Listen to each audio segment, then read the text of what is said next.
보셨어요? 좋아요, 구독, 알람 설정까지.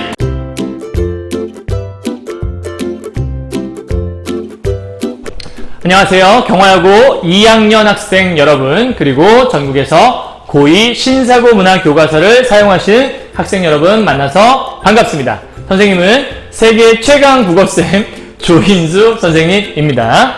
자, 오늘은 여러분들 지난 시간에 말씀드렸듯이 우리 차범석의 불모지라는 현대 희곡이 끝났고요. 그 다음 오늘은 공방전이라고 하는 가전체 문학을 하나 공부를 좀 같이 해보고자 합니다. 그래서 요거는 대단원 얼거보기라고 하는 여러분 신사고교과서 270페이지에 있거든요. 자, 오늘의 힘이 되는 한마디 좀 보고 넘어가도록 할까요? 자, 조급해하지 말자. 포기하지만 않으면 무엇이든지 이룰 수 있다. 세계 최강 국어쌤 조인 선생님이 한 말씀입니다. 자, 여러분에게 좀 해주고 싶은 말이어서요. 시험이 다가온다고 해서 이것저것 막 건드리고 조급해하게 되면 사실 공부한 것들 다 날아가는 경우가 되게 많거든요. 여러분들 불안해하지 마시고요.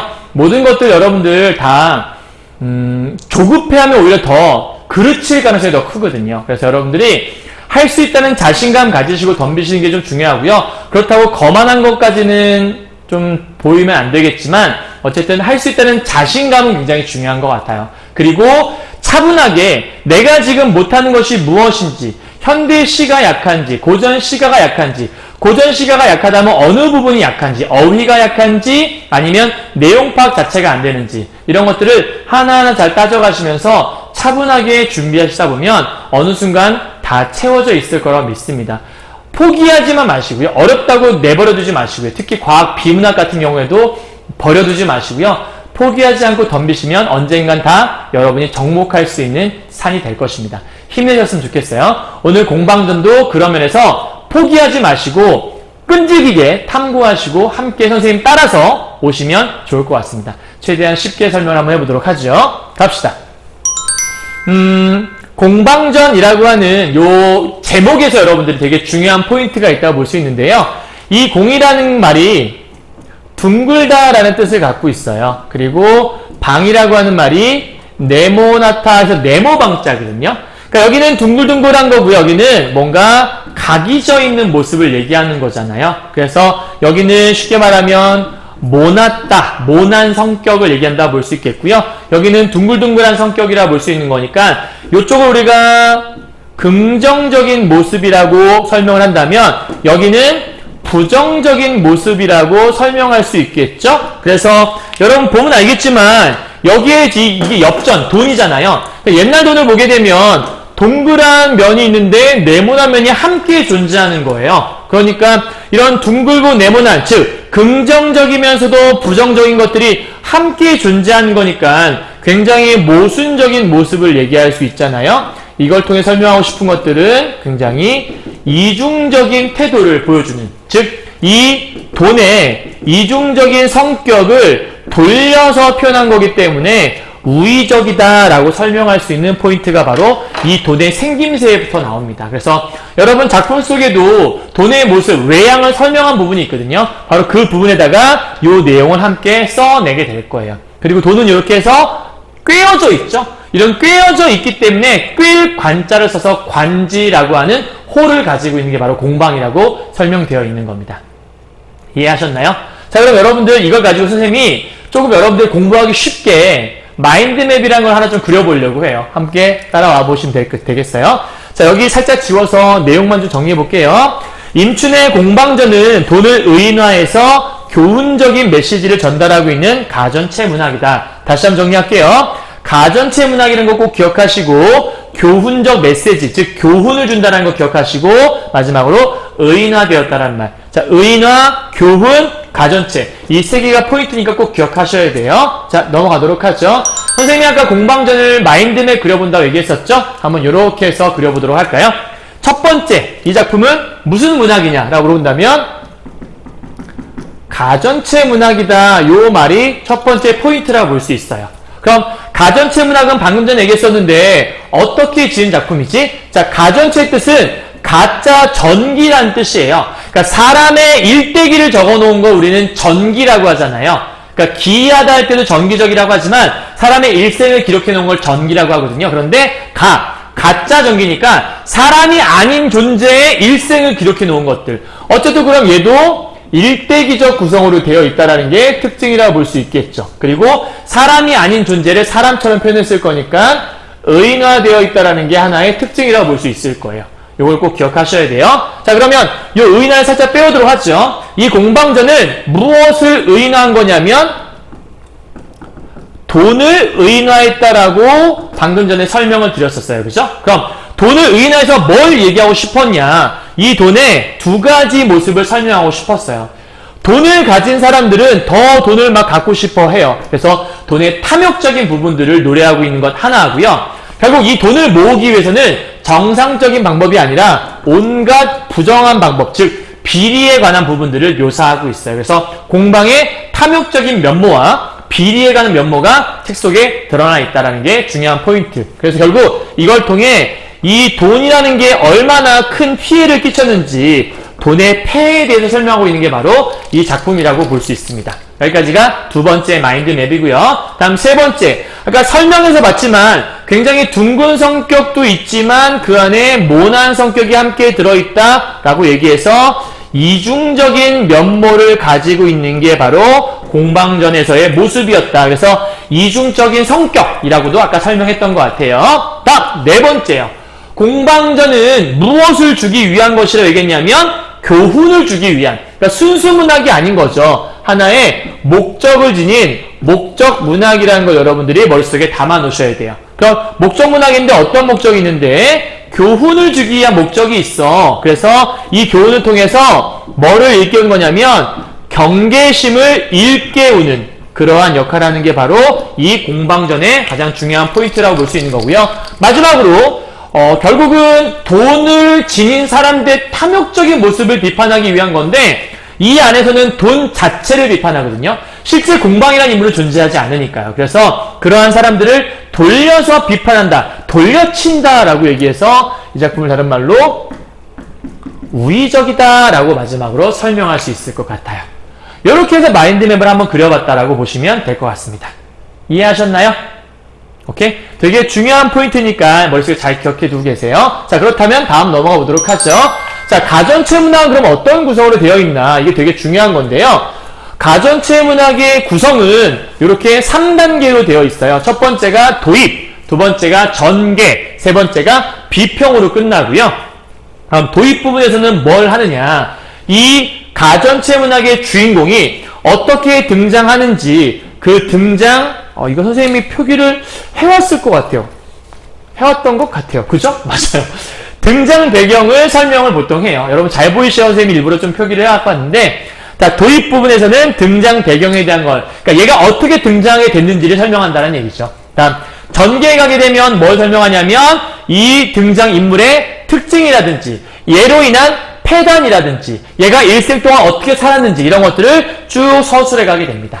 그리고 마지막으로 비평 부분에 가게 되면 사신이란 존재가 등장을 해서 이 사신이 이 등장인물에 대해서 평가를 내리게 돼요. 대개는 긍정적인 평가보다는 부정적인 평가가 많은 편인데요. 어쨌든 이러한 구조로 되어 있다는 거. 그럼 여러분들이 공부할 때 뭘 공부하는 게 중요한 거냐면 이 가전체 문학 중에서 공방전 시험에 나오게 되면 다 나올 수도 있겠지만 우리 본문에 생략된 부분이 있거든요. 그 생략된 부분이 나올 수도 있겠죠. 그렇다면 내가 보고 있는 부분이 도입이냐, 전개냐, 비평이냐 이걸 잘 파악하시고 그거에 맞게 문제를 풀어가는 게 가장 중요한 포인트라 볼 수 있겠죠. 이해하셨나요? 자, 여기까지 정리한 상태에서 이제 우리가 본문을 한번 들어가면 될 것 같아요. 자, 맞다. 그 전에 하나 정리할 게 있네요. 주요 가전체 문학인데 얘네들이 도대체 뭘 의미하는 건지 국순전 같은 경우에는 술을 의인화한 거고요. 그 다음에 국선생전도 술을 의인화한 거예요. 이 국자가 술국자거든요. 그 다음에 공방전은 방금 얘기했지만 돈을 의인화한 거고요. 저생전은 종이를 의인화한 거라고 볼 수 있겠고요. 청강사는 현부전 할 때 현자는 거북이, 그 다음에 죽부인전은 대나무를 의인화한 거고 정시자전은 지팡이를 의인화한 거. 이렇게 많은 작품들이 존재해요. 그래서 가전체 문학 중에 시험에 그동안 잘 나왔던 건 공방전, 국선생전, 국순전 요 세 가지가 시험에 제일 잘 나왔던 포인트가 있으니까 같이 기억해 두시면 좋을 것 같고요. 특히 여기서 국선생전 같은 경우에는 이 술의 좋은 점에 대한 걸 설명을 하고 국순전은 술의 안 좋은 점을 설명했다라는 게 하나의 포인트라고 볼 수 있습니다. 되셨나요? 자, 이제 진짜로 본문의 포인트 한번 잡아보도록 하죠. 선생님이 계속 포인트 잡아드리고 있죠? 그래서 포인트를 4개를 한번 잡아봤어요. 자, 첫 번째 포인트는요. 가전체 문학의 특징에 대해서 알아두셔야 돼요. 아까 설명했었는데 뭐 의나 이런 거 설명했었고, 그죠? 그 다음에 일대기적 구성이라고 설명했었고, 다 기억했었죠? 다음, 가전체 문학의 구성은 방금 전에 배웠네요. 도입, 전개, 비평. 이걸 머릿속에 잘 담아두라는 거. 다음 세 번째, 이야기와 현실의 관계인데 이게 뭔 얘기라는 거냐면 지금 이야기하고요. 그 다음에 현실, 그러니까 이야기 속에서는 단순하게 돈 이야기를 하는데 희한하게도 그 돈 이야기가 현실에서는 다른 의미로 쓰이는 경우가 좀 있어요. 아니, 그거보다는 약간 어떤 의미냐면 예를 들어 볼게요.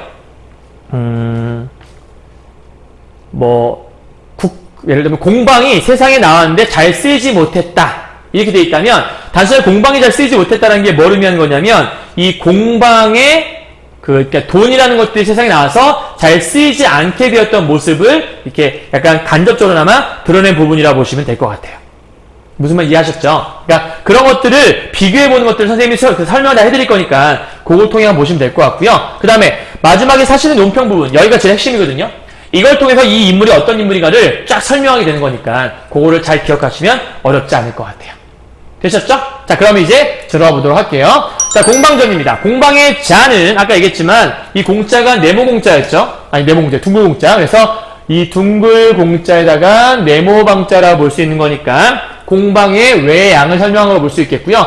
자는 관지다. 이 관자가 꿰일 관자라고 말씀드렸어요. 그죠? 그래서 뭔가 둥글고 네모난 것들을 꿰어서 하는 거라고 볼 수 있는 건데 그의 선조는 옛날에 수양산 동굴에서 은거했었는데 일찍 세상으로 나왔지만 쓰이지 못했다. 바로 이 파트가 그런 파트인 거예요.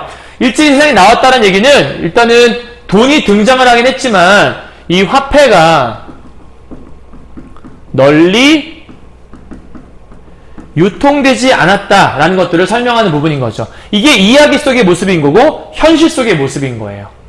이해 가셨나요? 그러니까 현실 속의 모습을 잠깐 좀 돌려서 표현한 거니까 우의적인 표현이라고 볼 수 있는 거겠죠. 또 하나, 비로소 황제 때에 조금씩 쓰였으나 성질이 강경해서 세상일에 매우 단련되지 못했대요. 그러니까 세상일에 단련되지 못했다는 얘기는 뭐냐면 세상일에 널리 쓰이지 못했다고 볼 수 있는 거니까 널리 사용되지 않았다, 이런 의미라고도 볼 수 있는 겁니다. 자, 이해하셨나요? 자, 그리고 나서요, 옆에 보면은 황제가 관상을 보는 사람을 불러 글을 살피게 하니 관상 보는 사람이 자세히 보고 천천히 말하기를 상야에서, 즉 상야라고 하는 야생이거든요. 야생에서 이루어졌기 때문에 거칠어서 사용할 수 없지만 만약 임금님의 쇠를 녹이는 용광로에서 갈고 닦으면, 이게 뭘 얘기하는 거냐면 돈을 만들 때 진짜 용광로 같은 뜨거운 데다가 넣어서 이거를 끓인 다음에 주조판에 넣어서 만드는 거거든요. 그러니까 이게 지금 돈을 만드는 돈의 주조 과정을 설명하고 있는 부분이라 생각하시면 돼요. 그러니까 실제 현실의 모습은 바로 돈의 주조 과정을 설명하는 부분이다라고 생각하시면 되는 거겠죠. 그래서 이렇게 만들면 임금님께서 완고한 구리와 함께 버리지 않으시면 좋을 것 같습니다. 했다. 이로부터 세상에 나타나게 되었다. 그러면 세상에 나타나겠다는 얘기가 뭐냐면 드디어 돈이 유통되기 시작했다. 말을 바꿔볼까요? 드디어 무슨 경제가 시작된 거냐면 화폐 경제가 시작되었다라는 거를 이렇게 설명하고 있는 파트라고 보시면 되는 겁니다. 이해하셨나요? 그래서 이후 나리를 피해서 강가의 숲 화로로 이사를 해서 가족을 이루고 살았다. 여기까지가 이제 도입 부분이라고 볼 수 있겠죠. 그래서 정리한다면 공방의, 여기까지가 공방의 가계에 대한 설명, 그리고 더불어서 공방이 어떻게 출연하게 되었는가에 대한 출연 배경에 대한 설명이라고도 여러분들이 보시면 되겠네요. 자, 그 다음 넘어가 보도록 할게요. 자, 공방의 아버지인 천이라고 되어 있어요. 그죠? 자, 천이라는 게 공방의 아버지래요. 그러면 공방이 돈이잖아요. 그럼 천도 돈일 가능성이 크겠죠? 그래서 이 천은 중국의 신나라라는 게 있었어요. 신나라 때 엽전이 바로 이 천이었거든요. 돈의 단위를 얘기한다고 생각하시면 돼요. 그래서 신나라 때 엽전이었으니까 이 공방 그 전에 있던 단계라고 보시면 될 것 같아요. 그래서 신나라 때 엽전이었던 이 천은 주나라의 태제로서 나라의 세금을 담당했대요. 이 나라의 세금을 담당했다는 얘기가 뭔 얘기인 것 같아요? 세금으로 뭘 지불했다는 얘기죠? 돈을 지불하기 시작했다는 얘기예요. 그러니까 원래 세금이란 건 옛날에 물물교환 뭐 이런 것도 있었고, 세금이란 것들은 내가 열심히 곡식을 이제 농사를 지어서 농산물을 바치거나 그랬을 수 있잖아요. 그런데 여기서는 그런 농산물을 바치는 것이 아니라 세금으로 돈을 내기 시작했다라고 보시면 될 것 같아요. 자, 공방의 사람됨은 겉은 둥그렇고 가운데는 네모나며라고 되어 있죠. 아까 설명했던 그 부분인 것 같아요. 지금 생김새를 묘사하고 있는데 이 생김새를 묘사할 때 겉은 둥그렇고, 그러니까 긍정적인 모습과 부정적인 모습이 함께 있다라고 설명하는 파트라고 볼 수 있는 거니까, 요거 우리가 아까 뭐라고 얘기했었냐면 굉장히 모순적인 모습이다라고 얘기했었고, 요게 이중적인 성격을 드러내는 일종의 우의적인 표현이다라고 선생님이 설명을 드렸던 것 같아요. 그죠? 그리고 만약에 시험에 나온다면 이런 거 하나 더 물어볼 수 있을 거예요. 겉과 속이 다른 거잖아요. 그러니까 이거를 사전성어로 표현한다면 아마도 표리부동한 인물이다. 이런 얘기 정도는 여러분들이 끄집어낼 수 있어야겠죠. 자, 그리고 세상의 변화에 잘 대응했다라는 얘기는 뭐냐면, 말을 바꾸면 처세술에 능했다라고 볼 수 있는 거예요. 그러니까 돈이 있으면 세상은 그럭저럭 잘 살아갈 수 있었던 뭐 그런 모습을 설명한다고 볼 수 있는 거겠죠. 이걸 네 글자로 표현한다면 뭐에 강했냐면 임기응변에 강했다라고도 이렇게 설명할 수 있겠네요. 이해하셨나요? 자, 그 다음에 당시에 오나라 임금인 비가 있었대요. 그러니까 이 비라는 존재가 오나라의 임금이었나봐. 임금의 이름이라고 볼 수 있는 사람이에요. 오나라 왕이었던 이 비라는 사람이 교만하고 참남했대요. 참남이란 말이 옆에 나와 있지만 너무 지나쳤다. 그래서 권력을 마음대로 행사했는데 공방이 비를 도와 이익을 취했다는 얘기는 이 비라는 인간이 굉장히 돈을 좋아하는 인물이었나 보죠. 호재 때 나라가 텅 비고 창구가 텅 비게 되었는데 호재가 이를 걱정해서 공방을 부민으로 임명했대요. 부민이라는 직책이 무슨 직책이냐면 백성을 잘 살게 하는 관리거든요. 그러니까 요 얘기가 뭐냐면 백성을 잘 살게 하기 위해서 아마 세상에 돈을 풀었다 정도로 이해하시면 되지 않을까요? 그리고 그 무리인 염철승 근인데, 염철승 왼쪽에 나와 있지만 소금과 쇠를 담당하는 벼슬을 얘기하는 건데 이 근이라는 인간이 있었대요. 그래서 소금하고 쇠도 일종의 의인화된 모습이라 볼 수 있는 건데 함께 조정에 있었다. 요 얘기는 이 소금하고 쇠라는 거, 우리 지금 소금은 시장에서 많이 팔잖아요. 그런데 소금과 쇠를 이 당시만 해도 나라에서 관리를 하고 있던 거예요. 그런데 조정에 함께 있었다는 얘기는 이 돈, 그리고 쇠, 소금이란 것들을 조정, 즉 나라에서 관리하는 물품이었구나라고 현실적으로 이해할 수 있어야 돼요. 아까 이야기와 현실을 같이 연결하라 얘기했었죠? 그리고 근이 항상 공방을 가형이라 부르며 라고 얘기했었으니까 가형이라 불렀다는 얘기는 어쩌면 소금과 쇠도 중요했었는데 그보다 돈이 더 중시되었다? 이런 것들을 보여주는 포인트라 볼 수도 있을 것 같아요. 자, 이름을 부르지 않았죠? 넘어갈게요. 자, 공방은 성질이 탐욕스럽고 염치가 없었대요. 여러분 여기다 별표 하나 좀 칠까요? 굉장히 중요한 포인트인데요. 공방의 성격을 보여주는 거잖아요. 굉장히 탐욕스럽다는 얘기. 근데 사실 이 부분은요, 단순하게 공방의 모습만 설명한 게 아니고요. 돈 욕심이 많은 그 사람 있잖아요. 이 사람을 얘기하는 거예요. 실제 돈 욕심이 많았던 이런 사람의 성품을 저렇게 표현한 거라서 일종의 그러한 사람을 돌려서 말한 우의적인 표현이라고 볼 수 있는 거죠. 그런데 이걸 어떻게 얘기했냐? 성질이 탐욕스러워, 염치가 없어, 대놓고 얘기하잖아요. 그러니까 이거는 우리가 직접적인 제시라고 볼 수 있는 파트일 거예요. 이해하셨나요?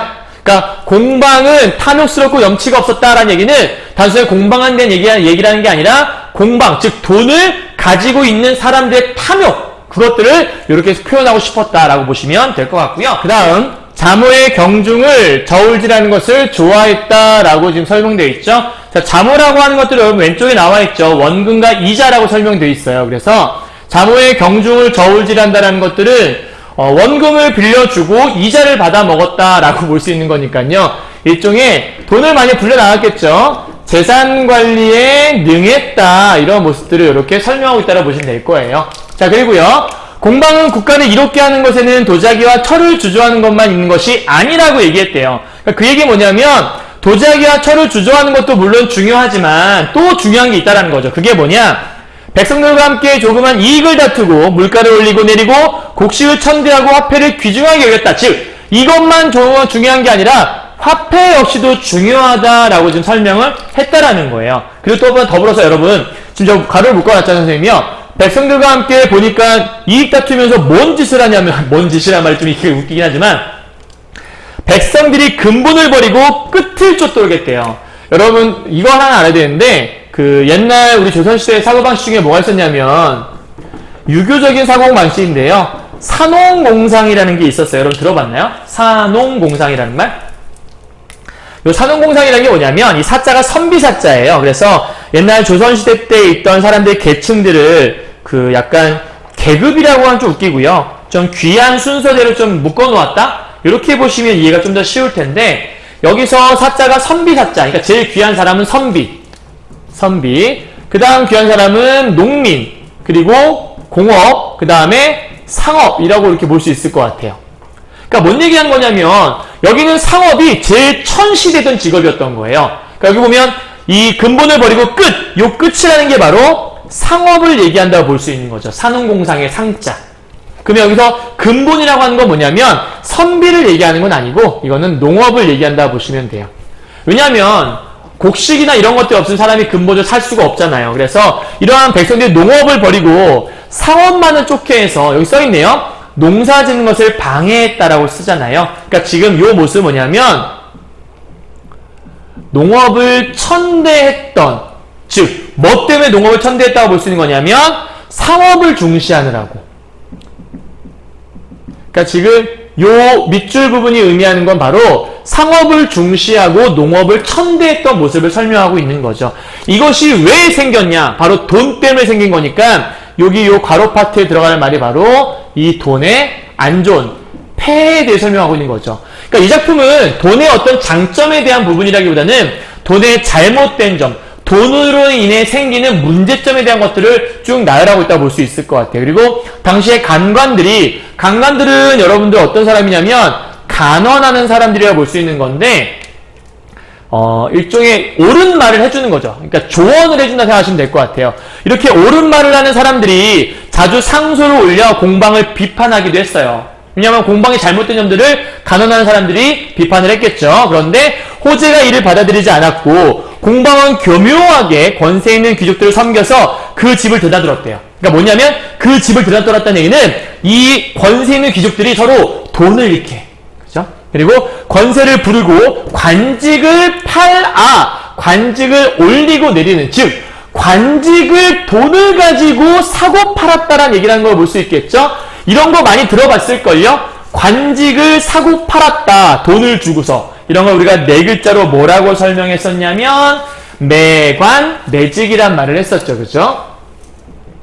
이런 말 여러분들 좀 알아두셔야 돼요. 매관, 매직, 관직을 팔고 산다, 뭐 이렇게 보실 수 있을 것 같아요. 그래서 손바닥 안에 있었고 공경들이 절개를 꺾고 공방을 섬기니, 그러니까 이 선비들이 뭘 하는 거냐면 전부 다 자기의 자존심을 꺾고 돈을 좋아하기 시작한 거예요. 그리고 곡식을 쌓고 뇌물을 거두어서 문건과 서류가 산과 같이 진짜 산처럼 쌓여있지 않았겠죠? 그러니까 일종의 약간 과장된 표현이라 볼 수 있겠고, 가히 셀 수가 없었다. 그러면 앞에 있는 공방이 교묘하게 권세인집들을 드나들었다는 얘기는 돈을 서로 주고받았던 거고요. 그럼 이 부분은 지금 뭘 의미하는 거냐면, 뭐와 뭐가 결탁한 거냐면 돈과 권력이 결탁한 현실을 보여주는 거예요. 그러니까 돈과 권력이 한 덩어리가 되어버린 거죠. 이해 가셨나요? 여러분이 공경이란 말 잘 모를 것 같아서 삼공이란 말과 구경이라는 건데, 삼공은 여러분 들어봤죠? 영의정, 좌의정, 우의정이라고 하는 것들. 구경들도 마찬가지예요. 그 관직, 높은 관직인 사람들을 얘기하는 건데, 결국 그 권력 지닌 사람들이 돈과 결탁이 되어버려서 매관매직하기도 하고, 돈이 없으면 이제 뭔가 좀 일어난, 뭔가 올라갈 수도 없고 내려갈 수도 없는, 올라갈 수 없는 그런 모습들이 등장하기 시작했다라는 거겠죠. 자, 그리고 공방한 사람을 대하고 물건을 대함에 있어서 현인, 지혜로운 사람과 불초라는 것들은 쉽게 말하면 어리석다는 뜻이거든요. 그러니까 어리석은 사람과 지혜로운 사람을 가리지 않았어요. 뭔가 사람을 가리지 않아? 되게 좋은 것 같죠? 그게 아니라 시장 사람이라고 하더라도 재산이 많으면 그와 사귀었다라고 얘기했잖아요. 그러니까 지금 뭐보다 뭘 좋아하는 거냐면 사람의 인품 이런 거 중요하지 않아요. 그러니까 인품보다 뭘 좋아했던 거냐면 재력, 돈.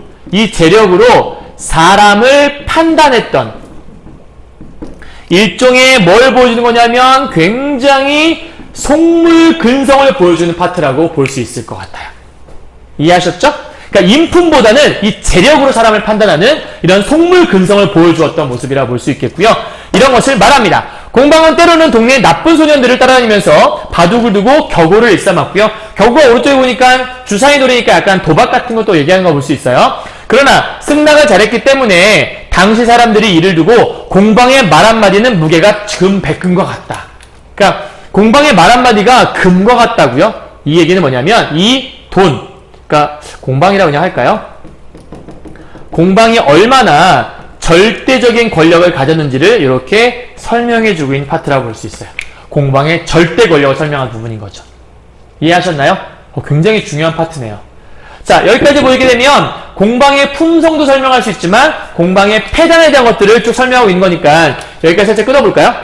그러니까 첫 번째 덩어리는 돈의 어떤 돈의 생성 과정을 보였다면 여기는 이렇게 올라가서 공방의 품성을 설명하고 플러스 더해서 이 공방으로 인해서 얼마나 많은 패단이 생겨났는가, 이 공방의 패단에 대한 것들을 쭉 설명했다고 볼 수 있는 파트인 것 같아요. 이해하셨죠, 이제? 자, 넘어가도록 할게요. 다음이에요. 자, 원제가 즉위하자 공우란 사람이 새로 등장했네요. 공우가 글을 올려 공방이 오랫동안 바쁜 업무에 매달려 농사의 중요한 근본에는 힘쓰지 않고 다만 전매의 이익에만 매달렸습니다. 그럼 이 전매의 이익은 아마 상업을 얘기하는 거라고 볼 수 있겠고요. 중요한 근본이라고 하는 건 농업을 얘기하는 거라고 볼 수 있겠죠. 이 공우가 어떤 사람이었냐면 굉장히 청렴했던 관리예요. 청렴했던 관리라고 볼 수 있는 사람인 건데 이 공방이 오랫동안 바쁜 업무에 매달려 중요한 농업이라는 거에 힘쓰지 않고 이런 상업에만 힘을 썼습니다. 그래서 나라를 좀먹고 백성들에게 해를 입혀 공사가 모두 피곤하게 되었으며 뇌물이 난무하고 보세요. 나라를 좀먹었죠. 백성들에게 해를 끼쳤죠. 뇌물이 난무했죠. 청탁이 있었죠. 청탁이 있어야만 처리되는 이런 부정적인 일들이 많이 있었다는 얘기예요. 그래서 이제 여러분 별표 칠게요. 하나. 지고 또 탄다. 그러면 도둑이 온다 라고 얘기해요. 말 좀 어렵죠? 지고 또 탄다? 그러면 도둑이 온다? 이게 무슨 말일까? 이게 좀 어려울 수 있는데 이 말을 좀 다시 설명을 좀 이따 해드리도록 할게요. 주역의 명확한 가르침도 있으니 그러니까 이런 말도 있다시피 바라건대 공방의 관직을 파면해 탐욕과 비루함을 징계하십시오. 그래서 징계하라고 저 공우가 좋은 지금 현재 충원을 지금 하고 있는 상황이라고 볼 수 있는 거겠죠. 그렇죠? 그럼 여기서 이제 지고 또 탄다. 그럼 도둑이 온다는 게 무슨 말일까? 요거를 살짝 분석해 보도록 하죠. 중요한 포인트니까 잘 기억하셔야 돼요. 자, 지고 또 탄다. 이게 뭔 말이냐면요. 일단 진다는 것들은 미안해요. 자, 진다란 말은 뭐냐면 요 사이에 등짐을 지고 이런 뜻이에요. 진다는 얘기는. 그러니까 등짐을 진다라는 것들은 일종의 약간 그 소인배들, 그러니까 뭔가 등짐을 지고 있는 거니까 뭔가 물건들을 한껏 지고 있는 거거든요. 그러니까 등짐을 지고라는 것들은 소인들이 할 만한 일인 건데 여기 또 탄다란 말 있잖아요. 타는 건 뭐냐면 수레를 탄다라는 거예요. 그래서 수레를 탄다. 이 수레를 타는 것들은 군자들이 보통 하는 일이거든요. 그럼 여기서 말하는 이 소인이라고 하는 것들은 약간 소인배, 누구 얘기하는지 알겠죠? 약간 그 상업에 종사하는 사람들 얘기한다고 볼 수 있겠고 군자들은 수레를 탄다. 그러니까 뭔 얘기냐면 요걸 이렇게 합해보면 이 소인이 지고 또 탄다고요? 그러니까 지금 소인인 주제에 군자처럼 수레를 탄다라는 거예요. 그러니까 소인이 누구처럼 행동하면 군자처럼 행동을 하면 이런 뜻이에요. 이렇게.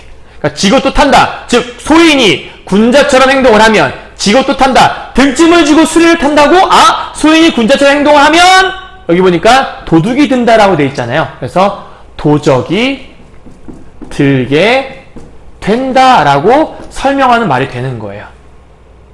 이해하셨어요? 자, 요거를 우리가 6글자로 뭐라고 하냐면 여러분 이원 시험에 나올 수 있으니까 부차승 치구지 이렇게 6글자로 얘기를 해요. 부차승 치구지란 말. 그래서 사자성어로는 이거를 부승지구라고 설명하기도 하거든요. 다 똑같은 말이에요. 그러니까 뭔 얘기하는 거냐면 소인이 군자 자리에 앉으면 도적이 들어서 나라가 망한다라는 거예요. 이걸 한 번 더 정리하면 과도하게 탐욕을 부리면, 즉 과도한 탐욕은 모든 재앙의 근원이 된다, 이런 말을 표현하고 싶었던 거라고 여러분 생각하시면 될 것 같아요. 이해하셨나요, 여러분들? 그럼 결국 여기서 말하고 싶었던 게 뭐인 거겠어요? 지금 현재 뭐냐면 농업을 지금 이렇게 천시하고 있잖아요. 그리고 뭐만 중시하냐면 상업만 이렇게 중시하는 모습이 존재하잖아요. 그래서 이렇게 농업을 중시하지 않고 상업만 종사하는, 즉 이런 소인배들이 막 여기서 날고 막 기고 있는 거예요. 그 사람들의 어떤 위치를 지키지 않고요. 그리고 여기서 또 하나, 아까 막 뇌물이 되게 많았었고, 그 다음에 청탁이 되게 많았었죠. 그죠? 그래서 이렇게 뇌물이, 청탁이 있었고 농업을 중시하지 않았던, 미안해요, 이 부분이 뭐냐면 이 부분이 아까 공우가 말했던, 공우의 말의 핵심 포인트라는 거 여러분들이 잘 기억하셔야 돼요. 즉 농업을 중시하지 않고 상업만 중시하는 모습을 보이고 이런 뇌물로 인해 청탁하는 안 좋은 모습이 공방에게 있었으니 이러한 결과 공방을 파면해야 합니다 라고 주장했던 사람이 바로 여기 있는 이 공우란 사람이 얘기했던 거죠. 그러면서 이 공우가 이러한 부차성 치구지라는 말을 근거로 들어 설명했던 거예요. 다시 한번 설명해요. 지구 또 타면 나라의 도적이 되게 됩니다.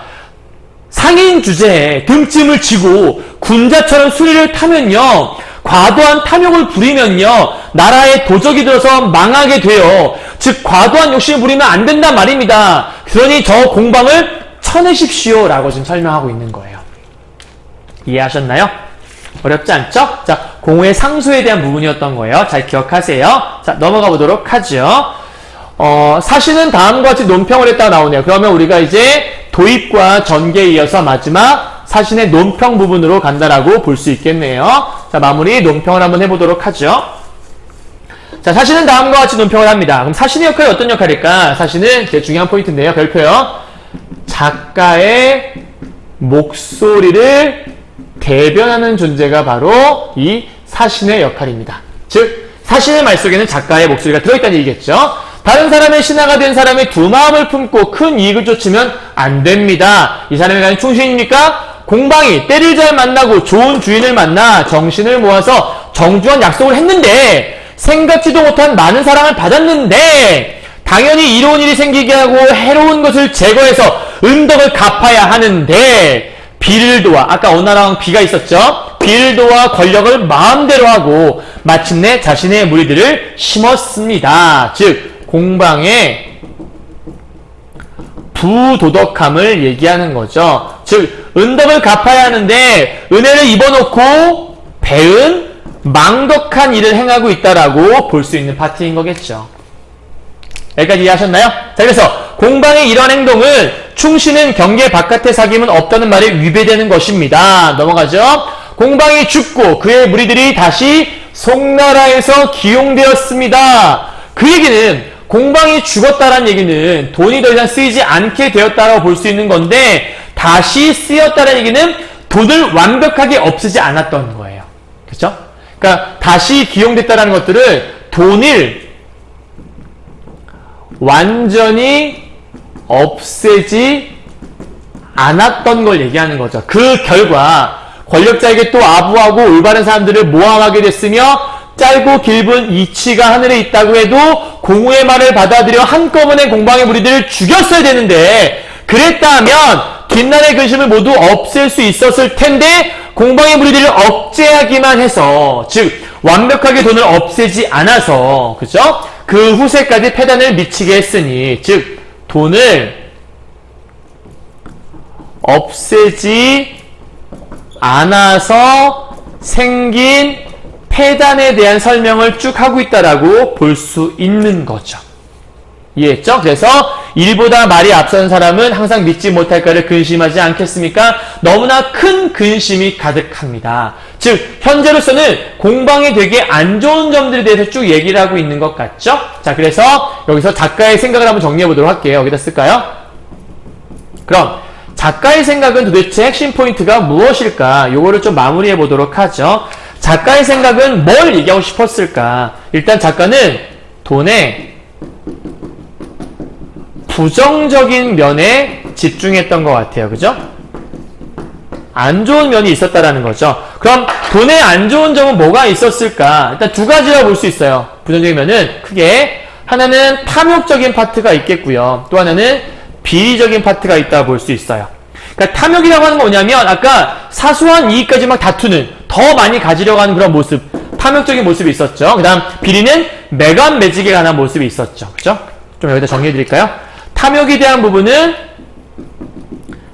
사소한 이익도 다투는 모습이 있었던 거고, 비리에 대한 것들은 매관 매직에 대한 모습이 있었던, 돈과 권력이 결탁했던 모습이 있었죠. 그죠?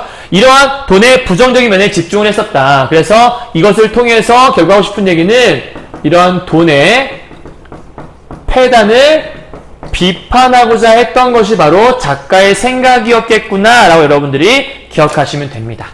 이 작품 속에서 돈의 폐단은 계속해서 뭘 얘기하고 있는 거냐면 이러한 탐욕과 비리 같은 모습이 만연했던 당시의 사회적인 풍조를 비판하는 작품이었겠구나라고 여러분 생각하시면 그게 어렵지 않겠네요.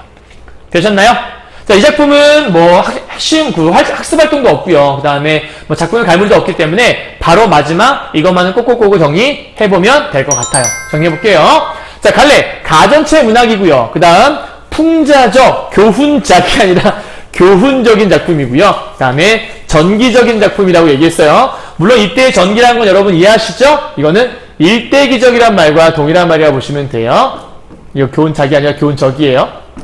다음 우위적. 실제 돈을 지닌 사람들의 탐욕적인 모습을 얘기하고 싶었던 건데 돈을 통해 돌려 말했기 때문에 우위적이라는 말 설명했죠. 다음 주제고요. 돈 중심의 세태를 비판했다. 그리고 재물욕을 경계하자라는 얘기가 핵심 포인트. 그 다음에 의인화된 모습이 있었죠. 여러분 의인화라고 하는 것들은 아까 얘기했지만 실제 사람처럼 표현을 한 거예요. 돈을요. 그죠? 그래서 이야기 속에서는 사람처럼 나와 있었지만 알고 보니까 돈의 모습이었잖아요. 그럼 이거를 우리가 앞에서 얘기했듯이 이 사물에 인격을 부여했다는 말로도 바꿔 설명할 수 있을 거니까 함께 알아두시면 되겠죠. 다음 정기적 구성 설명했어요. 돈의 폐단에 대한 비판, 이것이 바로 작가의 생각이라 볼 수 있겠고, 국순전, 아까 술을 의인화한 거라 얘기했었죠. 얘와 더불어서 최초의 가전체라고 불릴 수 있는 작품이 바로 이 작품이라고 볼 수가 있습니다. 아셨나요? 참고로 하나 알아둘 거는 이 가전체 문학이라고 하는 것들이 여러분 설화 들어봤죠? 신화, 전설, 민담이라고 했던 조신의 꿈 설명할 때 이 설화와 고전 소설로 이어지는 그 중간쯤에 있는 약간 과도기적인 역할을 하는 게 이 가전체 문학이라 설명을 많이들 해요. 이게 뭐 완벽하게 이렇다라고 얘기할 수는 없겠지만 이러한 견해도 있다라는 정도만 알아두시면 될 것 같습니다. 자, 여기까지 해서 정리 다 했어요. 여러분 잘 정리되셨나요? 이 가전체 문학은 여러분들 의외로 시험에 좀 잘 나와요. 그리고 왜냐하면 낼만한 거리가 많거든요. 그래서 아까 말씀드렸던 작품의 포인트 4가지에 집중하셔서 요 내용들 여러분 스스로 한번 꼭 해보셔야 돼요. 선생님 강의 들은 거에서 끝내면 실제 아무것도 적혀져 있지 않은 이 본문을 보면 여러분 해석이 안 될 수가 있거든요. 그래서 반드시 여러분들이 잘 읽어보시면서 하나하나 좀 보시면 좋을 것 같고요. 여러분 아까 우리가 볼 때 그런 모습이 있었거든요. 여러분 아까 혹시 기억나시는지 모르겠지만 그러니까 이런 내용들을 얘기하는 거예요. 아까 요 파트죠. 그러니까 지금 나라의 세금을 담당했다. 이런 부분들이 보여주는 것들이 바로 세금을 담당했다고 돈이 세금 내는데 사용됐구나. 이런 것들을 본다든가 아니면 뭐 홍야경이라고 하는 것들은 이거는 사신을 대접할 때 쓰는 거거든요. 그러니까 사신을 대접하는 벼슬이에요. 그러니까 사신이 오게 되면 이 돈이라는 것들을 통해서 대접을 했나 보다 정도 생각하면 될 것 같고요. 그 다음에 밑으로 와서 뭐 부민후, 백성을 부유하기 위해서 돈을 풀었다 정도 생각하면 될 것 같고 여기 보면 조정에 있었다라는 말은 소금과 새와 돈이라는 것들은 조정에서 관리했다. 뭐 이런 얘기를 할 수 있는 것들이니까 이런 얘기들 잘 기억하신다면 현실의 이야기와 이야기 속의 이야기가 어떻게 매치가 되는지를 잘 여러분들이 정리할 수 있을 것 같아요. 자, 그리고 아까 부차성 치구지란 말 되게 중요한 말이었으니까 그런 것들 잘 기억해 주시면 좋을 것 같아요. 되셨죠? 이 정도 정리하시면 여러분들이 이제 웬만한 시험들 다 맞출 수 있을 거예요. 걱정하지 마시고 파이팅 하셨으면 좋겠습니다. 내일은 다음 시간은 그 뒤에 있는 작품인데요. 그 현대시 중에 하나를 볼 건데 현대시 중에서 우리가 뭘 볼 거냐면 제목이 어느 날 고궁을 나오면서라고 하는 김수영 씨의 시를 하나 볼 예정입니다. 그때까지 다시 한번 건강하게 잘 계셨다가 다음 시간에 뵙도록 하죠. 고생하셨습니다.